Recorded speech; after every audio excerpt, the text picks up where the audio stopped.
Last week, we took you downtown for Smudge the Streets, an ancient ritual used to cleanse the soul in many Native American cultures. It was just one step for urban Indian health and wellness on their journey to help a growing community heal and thrive.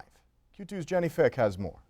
The urban population, it's a growing population. A lot of people don't know this, but the urban population is larger than the population from the reservations. It's about 80% of the population base in the United States. And population growth presents some issues. The Urban Indian Health and Wellness Center focuses on a holistic approach to healing. The community as a whole is suffering. Montana as a whole is suffering from, drug addiction, meth.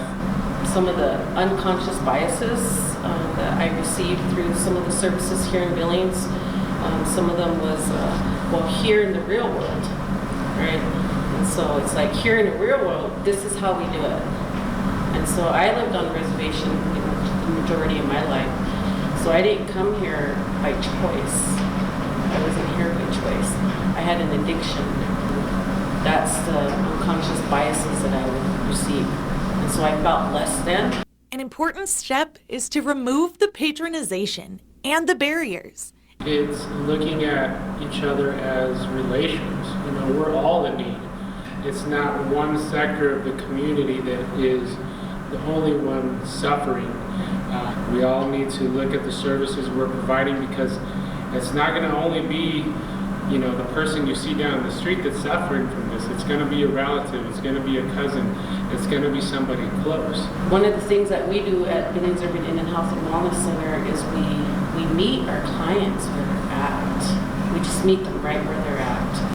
Their clinic provides both medical services to behavioral health services. Some of the things that I do in my practice is I use the medicine wheel model concept. It's pretty universal. Anybody can use this model. Emotional, the mental, the physical, and the spiritual. Healing those parts.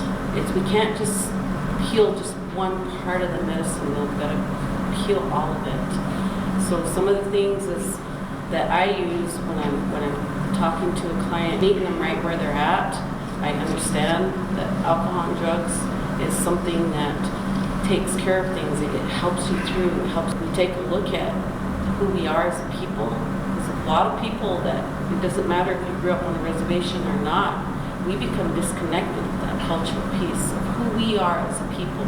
And so we got to get back to that. We got to get back to the basics. It doesn't mean we're going to go back to the living in teepees and hunting buffalo. That just means that we're going to get back to who we are as a people and what's in our DNA. Go back to who we were traditionally, and that was entrepreneurs, cultural medicine people, artists, community people. We're most comfortable when we're in the community, and it's time to take our place in this city, and to do things in a good, positive way.